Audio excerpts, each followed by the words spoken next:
हाँ, कुछ hello students, मैं कुछ इंपॉर्टेंट प्रॉब्लम्स करा रहा हूँ ऑन रे ऑप्टिक्स। हाँ, पहली प्रॉब्लम है कि कोई है,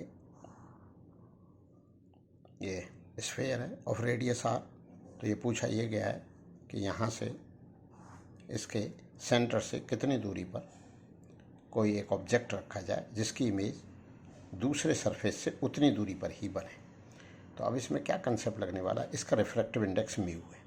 तो इसमें ये तभी पॉसिबल है कि जब रेज इस पर ये पैरेलल हो जाएं, तो पैरेलल वाली, क्योंकि ये इससे जब आ रही हैं तो पैरेलल हुई हैं, तो पैरेलल वाली फिर उतनी दूरी पर ही इंटरसेक्ट करेंगी। किसी की इमेज बनाने के लिए हमको दो रे लेने होती हैं, दो रे का इंटरसेक्शन देखना होता है, या तो वो रियली इंटरसेक्ट करें या एपियर टू इंटरसेक्ट करें। किसी ने पूछा दो से कम या ज़्यादा क्यों नहीं लेते, कम से इंटरसेक्शन पता नहीं लगेगा, और दो से ज़्यादा लेंगे तो रे तो लाखों हैं, तो लाखों हैं तो फिर तो अपन इंक ही पोत दें, इसे यहाँ ले लें और सबको इसके डायग्राम को ही बिगाड़ दें, तो ज़रूरत ही नहीं है, क्योंकि लाखों रे भी हुई इंटरसेक्ट करेंगी और दो रे भी हुई इंटरसेक्ट करेंगी। इसलिए इमेज बनाने के लिए दो रे ही ली जाती हैं, ज़्यादा की ज़रूरत नहीं होती। अब प्रश्न उठता है कि इसमें ये कैसे पता लगाया जाए कि ये कितनी दूर है यहाँ से। तो इसमें जो रिफ्रैक्शन का जो फार्मूला है, refraction at the curve surface, तो उसका फार्मूला है μ2/v माइनस μ1/u बराबर μ2 माइनस μ1/r। यहाँ पर जो μ1 है वो है जिसमें कि ऑब्जेक्ट है, μ2 वो है जिसमें कि रे रिफ्रैक्ट होके पहुंची है, मतलब ये μ2 और ये μ1, लेकिन यहाँ पर μ1 1 है और μ2 म्यू है। तो μ2 तो यहाँ म्यू पुट कर दीजिए। अब रे ऑप्टिक्स में एक बात और है कि जो डिटरमाइन करना हो उसके साइन में, उसके साइन के बारे में मत सोचिए, वो विद साइन आएगा, गाजे बाजे के साथ आएगा, विद साइन आएगा, तो उसके साइन के बारे में मत सोचिए। आपने जो माना है वो मान लीजिए। मान लो कि मैं इधर पॉजिटिव मानता हूँ, इधर नेगेटिव, तो जिसको पुट करना है विद साइन पुट कर दीजिए। अब यू जो है यहाँ से, यहाँ पर रिफ्रैक्शन हुआ है तो यहाँ से लेफ्ट साइड में, तो लेफ्ट साइड में नेगेटिव है, तो नेगेटिव है तो यू को मैं -x, तो मुझे पुट एक्चुअल में पुट करना है, मुझे v नोन है, v नोन है तो v इन्फिनिटी है, तो v इन्फिनिटी है तो यहाँ पर इन्फिनिटी पुट कर देते हैं। अब μ1 1 है, u आना है, विद साइन आ जाएगा, उसके बारे में मत सोचिए। अब μ2 म्यू है और μ1 1 है, और ये r जो है वो r है ही, और r पॉजिटिव है, क्योंकि यहाँ से जो centre of curvature right side में, और राइट साइड में हमने पॉजिटिव माना है, तो जो पुट करो विद साइन पुट कर दो। अब अपने को डिटरमाइन क्या करना था, डिटरमाइन अपने को u करना था, तो u का मान आ गया माइनस μ1 माइनस, अब माइनस ने ये इंडिकेट कर दिया कि ये इससे लेफ्ट साइड में है, तो अपने को केवल मैग्नीट्यूड बतानी होती है, तो कितनी दूरी पर रखना है, मतलब जो है यहाँ से कितनी दूरी पर ये जो रखना है वो अपने को सरफेस से कितनी दूरी पर रखना है, μ -1 × r। तो ये आंसर हो गया μ -1 × r, object distance from surface. अब यहाँ माइनस की ज़रूरत नहीं है, क्योंकि अपने को तो मैग्नीट्यूड ही बतानी है, और बता दीजिए कि ऑब्जेक्ट लेफ्ट साइड में इतनी दूरी पर है। अगर अपन इसको उल्टा साइन मानते माइनस और प्लस, तो ये प्लस आ जाता, तो हम प्लस के हम प्लस को देख करके कहते हैं कि लेफ्ट साइड में, अब माइनस को देख के कह रहे हैं लेफ्ट साइड में, क्योंकि जिस तरह से आपने साइन माने, और जो पुट करना है विद साइन पुट करना है, और जो आएगा वो विद साइन आ जाएगा, तो विद साइन के साथ ये आ गया। अगर ये प्लस आता तो हम कह देते ये संभव नहीं है, क्योंकि इधर पुट करना, इधर ऑब्जेक्ट को रखना, इससे ये संभव नहीं है कि उधर जाके बने उतनी दूरी पर, क्योंकि ये तो माइनस आना चाहिए था और प्लस आ गया। अब नेक्स्ट प्रॉब्लम है अपनी कि एक एयर बबल है, एयर बबल बाहर पानी है, तो ये पूछा गया है कि जो पानी है और एयर बबल है, तो एयर बबल का जो रिफ्रैक्टिव इंडेक्स एयर का 1 है, और पानी का जो है वो 4/3 दे रखा है, इधर वाटर है। तो अब ये पूछा गया है कि इस वाटर में अपन कितनी दूर रखें कि उतनी दूर जो है रियल इमेज बने, किसी ऑब्जेक्ट को कितनी दूर रखें। अब इसको सॉल्व करके देख लेते हैं अपन। तो फिर वही फार्मूला, मतलब refraction at the curve surface का फार्मूला है μ2/v माइनस μ1/u बराबर μ2 माइनस μ1/r। तो इसका जो रिफ्रैक्टिव इंडेक्स है वाटर का 4/3 है, और इसका 1 है, तो जो पुट करना है वो विद साइन पुट करना है।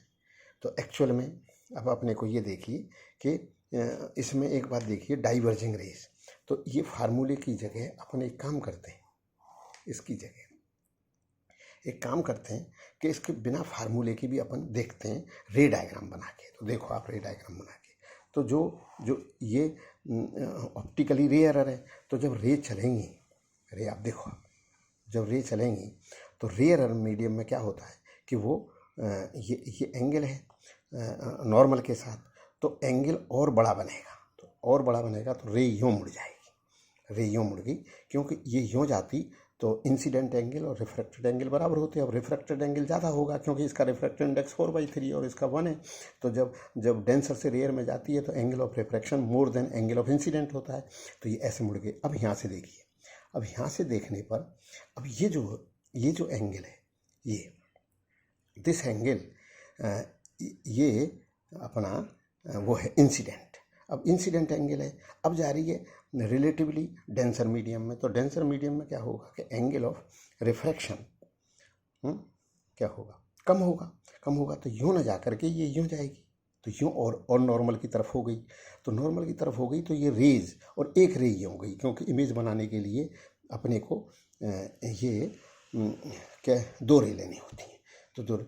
अब ये दोनों रे आगे जाके तो नहीं काटेंगी क्योंकि दी ज़्यादा डाइवर्जिंग रेज, और डाइवर्जिंग रे आगे काट नहीं सकती, तो रियल इमेज बन नहीं सकती। तो इसका जवाब है किन्हीं भी परिस्थितियों में अगर स्फेरिकल एयर बबल है और बाहर डेंसर मीडियम में, तो डेंसर मीडियम में कहीं पर भी ऑब्जेक्ट रख दीजिए, उसकी रियल इमेज नहीं बन सकती, क्योंकि जब ये 2 रे आ रही हैं तो रे अपीयर्स टू इंटरसेक्ट हैं, क्योंकि इन रे ने रियली इंटरसेक्ट नहीं करा है। तो it is not possible to make real image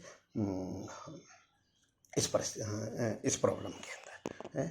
now third problem है कि अपने से ये पूछा गया है कि कोई स्फेरिकल सरफेस है ऑफ रेडियस आर का, the centre of curvature glass में ही है, ए पॉइंट ऑब्जेक्ट प्लेस कर दिया गया, तो उसकी रियल इमेज ग्लास में बनी है उतनी दूरी पर सरफेस से जितनी दूर वो था। तो अब आप ये बताइए कि उसका जो है इतनी दूरी पर बनी है तो डिस्टेंस कितना है उसका, उसके सरफेस से, ये प्रॉब्लम है। तो देखते हैं इसको, तो देखो ये अब अपन देखते हैं कि यहाँ से कितनी दूरी पर है कि उसकी जो इमेज जो बनी यहाँ से इस सरफेस से उतनी दूर बनी जाकर के, जितनी दूर ये है उतनी दूर जाके बनी। तो अपन इसका जो रिफ्रैक्टिव इंडेक्स है 1.5 है, इसका 1 है, तो μ2/v माइनस μ1/u बराबर μ2 माइनस μ1/r। अब इसमें ये इंपॉर्टेंट बात एक ये है कि अब आप इसको पॉजिटिव मान लो, इसको नेगेटिव मान लो। अब ये दोनों दूरियां बराबर है, ओ से ये वाला और इमेज वाली, जहाँ भी है, तो ये मानो यहाँ बना या कहीं पर भी बना, तो ये रेज जा करके यूँ चली गई और एक डायरेक्ट ये चली गई जो नॉर्मल है, इन्होंने यहाँ इंटरसेक्ट कर दिया और रियल इमेज बन गई। तो इसमें से जो पॉजिटिव है तो v को मैं x मान लेता हूँ, 1.5/x, अब माइनस u, अब u भी पुट करना है, तो ये x नहीं पुट होगा, ये -x पुट होगा, तो -x पुट होगा तो 1/-x।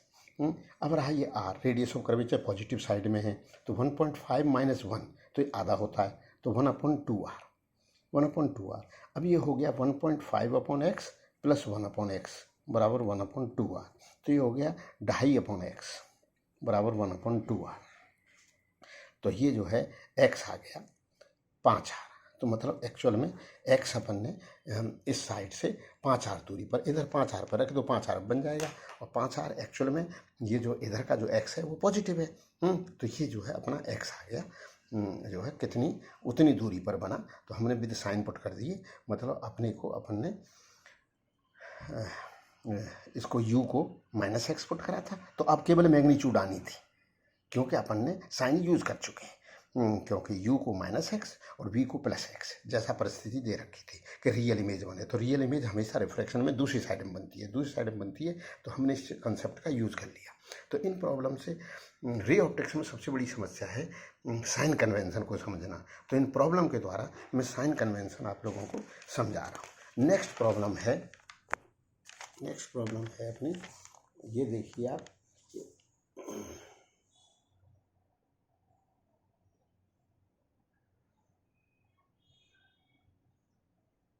नेक्स्ट प्रॉब्लम है कि ग्लास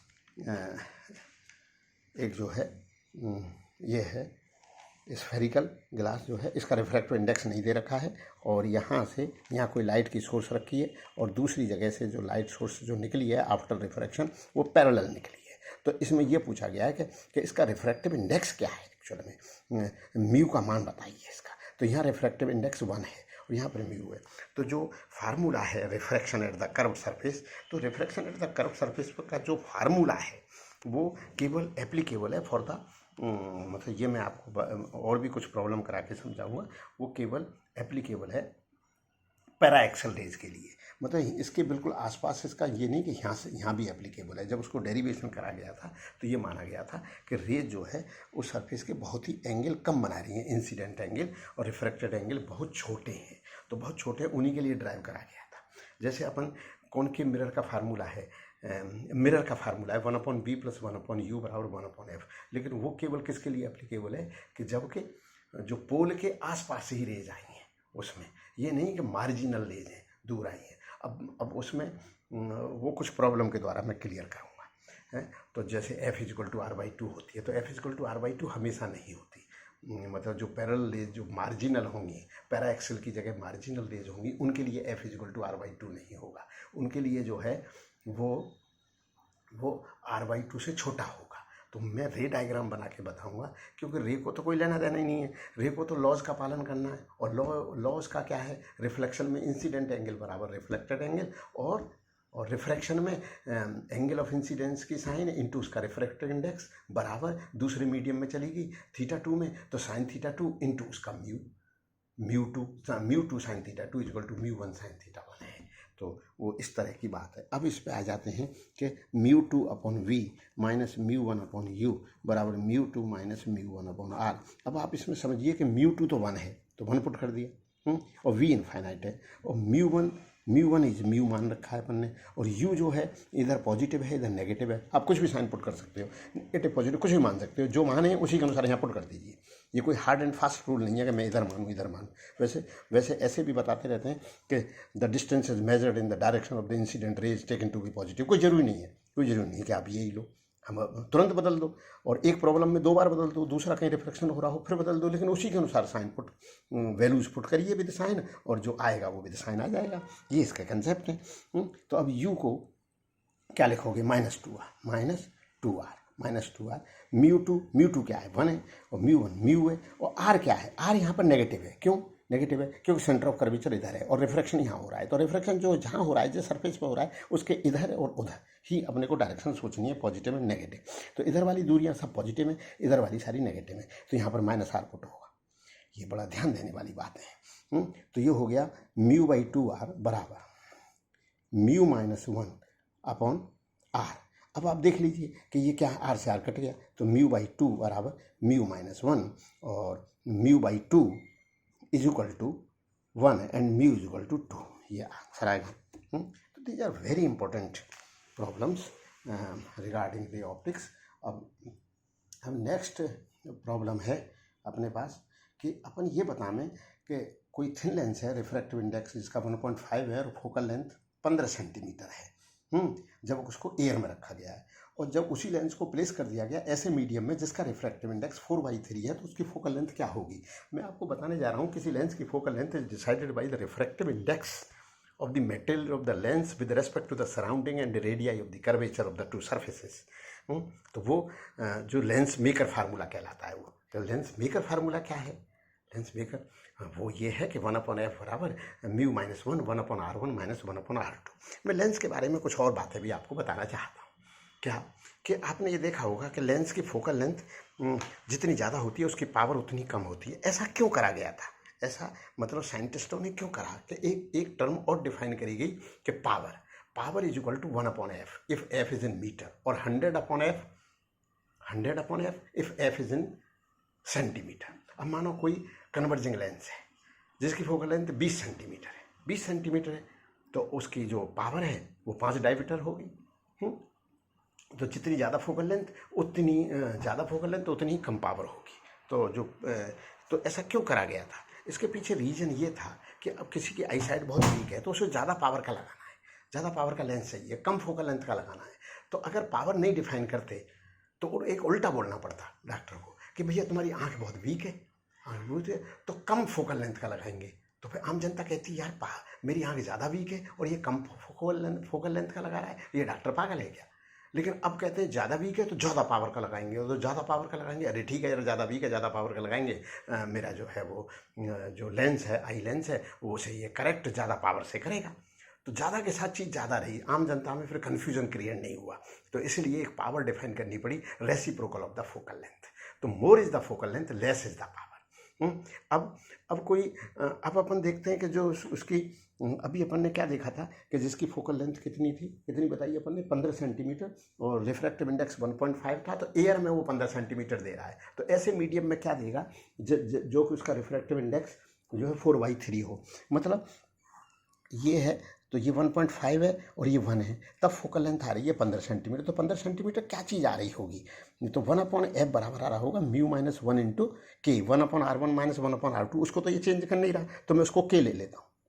तो ये है mu 1.5 with respect to surrounding, तो 1.5/1 ही है ना ये, तो ये हो गया k/2 फर्स्ट केस में, और ये 15 है, तो 1/15 बराबर k/2। अब दूसरे केस में क्या होगा कि बाहर वाटर है, बाहर की तरफ वाटर है, तो वाटर है तो उसका रिफ्रैक्टिव इंडेक्स 4/3 है। अब इसकी फोकल लेंथ जो f1 यहाँ पहले वाली मान ली, अब ये f2 है, तो f2 is to be determine, f1 is given to 15 है, तो म्यू माइनस 1। तो व्हाट इज म्यू क्या है, अब म्यू लिया जाएगा इस लेंस का विद रिस्पेक्ट टू सराउंडिंग, तो 3/2 में 4/3 का भाग दे दो, तो 3/2 में 4/3 का भाग दिया तो 9/8 हो गया, 9/8 में से 1 घटा दो तो 1/8 के 1। तो f2 अब जो आ रहा है